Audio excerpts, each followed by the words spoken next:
where those who perceive truth may strive to make others see. A big, powerful America, and shoot them for what? On that continent, we are trying to forge a new identity for which we need each other. With the last words on my lips, that I am a revolutionary.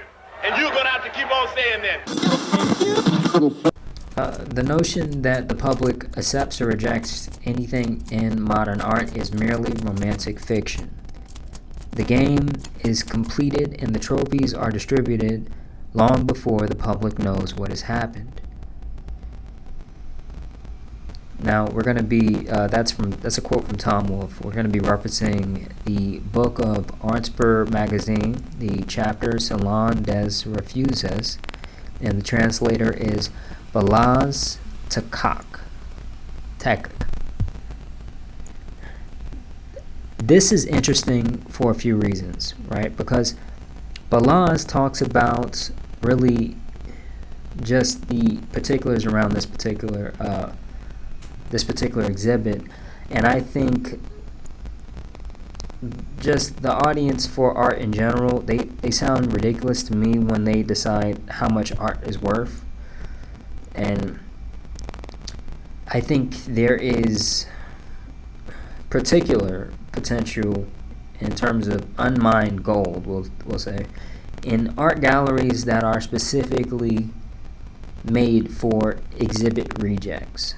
Okay, I feel like honestly a reject is really in many ways they can be viewed as more pure energetic imprints of what an artist should be, right? Because I would view it as a badge of honor to just simply be rejected, especially in a sick society where artists are essentially made from people who are looking for an outlet and an escape from a place that judges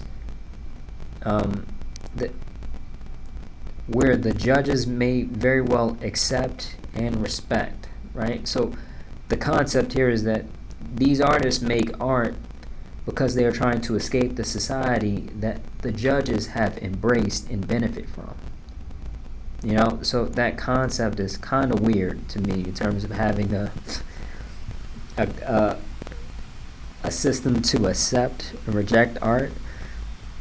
I mean, other than the idea of, you just completely, like, it's just, copied art or just AI art in general, then we got, like, something that's, I don't even think that's art. So you reject yourself by presenting that. But that's one thing, right? Also, Balazs talks about this, like, this particular, exhibit and how it changed society. And I'm not gonna lie, I was like, Eve, I'm gonna link the article, and I think it's really great in terms of having this understanding, because it does give some insights regarding Napoleon and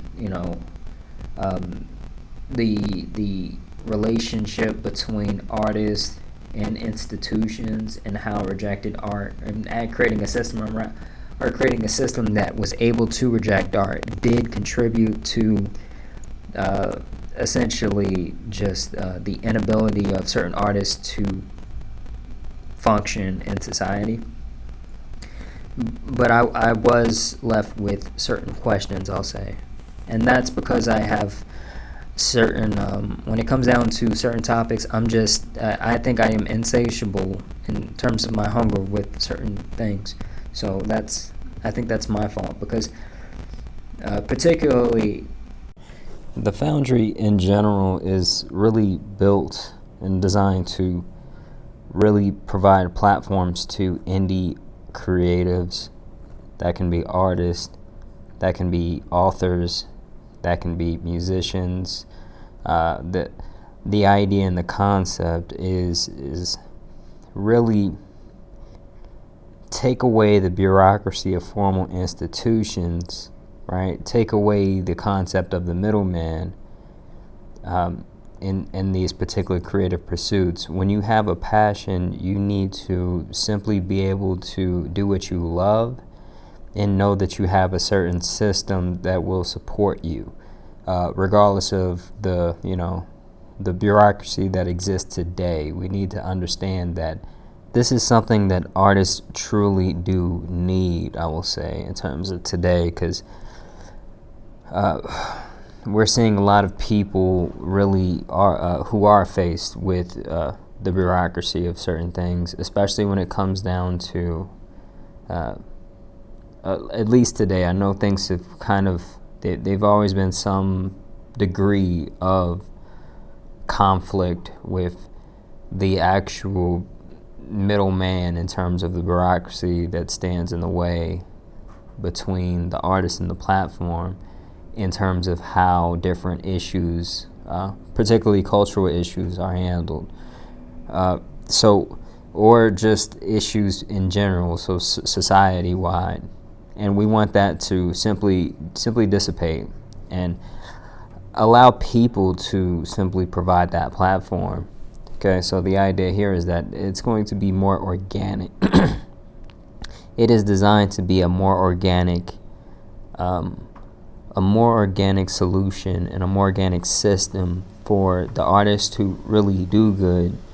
To do good as in not defined by these judges in the system, but defined by the people that they live around. Those are the ultimate people who have say into whether they like this and they want to see more of this. And that idea of simply just taking away the other aspects of really what it means to be an artist and be a successful artist. So I think there's a lot of ideas embedded in the concept of the Foundry around the idea that people are incentivized to support art in general, and support local art, right? The systems in place, there may be national figures that come about, but the idea here is that you are first and foremost, in terms of your priority is going to be the local artist in terms of your actual system of the way the system is actually built to prioritize, because we really want to make something here, because I had a talk with particularly a musician who was really active in kind of or not a musician actually, a few people who gave me this particular idea, but one in particular that I'm going to mention now is the idea of this New York theater, it's a theater manager. I'm not sure if that's exactly her position, but she talked about how it was possible in the old days, and that's what she calls it. She's a bit older, but she was talking about how it was possible in older times to simply get a part-time job and still do theater and still, do what they wanted to do with those particular times. And we've lost that. We've lost that to a very serious extent. I'm sure that these people had to make certain sacrifices, but not like today, right? In terms of if you want to own a home, not own a home, but if you want to rent an apartment building, usually it's going to be a full-time job, right? Especially if you're just a normal creative and don't have a substantial amount of income that's available to you on the side in terms of able to make that. That needs to disappear. And the idea of the full-time artist doesn't need to be a myth anymore. And it isn't going to be a myth when people see the Foundry is actually coming about. And that's the idea, and that's the role of the Foundry in general. And I'll be honest with you, I'm not particularly sympathetic to a lot of the a lot of the systems in place today, the corporations, the media companies, I'm not really a fan of them in terms of the way I view things now, in terms of the environment today. I think the fact that the full-time artist is a unicorn today speaks volumes about their role in society to me. So I'm not particularly, they are starting off on the bad foot in terms of with the Foundry, and this is the idea of the idea of bureaucracy affecting the platform, or bureaucracy regarding what's happening in society affecting a platform based off of who gives you money and how you get money. That's over with. That's not an actual. That's not something that's not even up for debate in terms of with the idea of the Foundry in general. Like I said before, I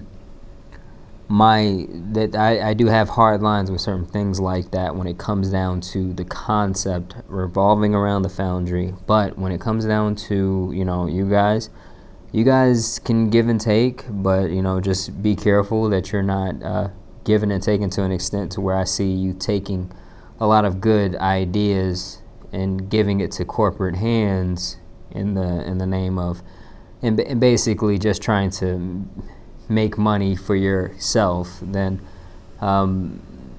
if you do that, by all means take what's good and discard what's useless regarding the Foundry. But when it comes down to that particular idea, you'll definitely be more likely to see the bad side of Sleepy come out of those particular arrangements and that particular idea. Where those who perceive truth may strive to make others see. A big, powerful America, and shoot them for what? On that continent, we are trying to forge a new identity for which we need each other. With the last words on my lips, that I am a revolutionary. And you're going to have to keep on saying that.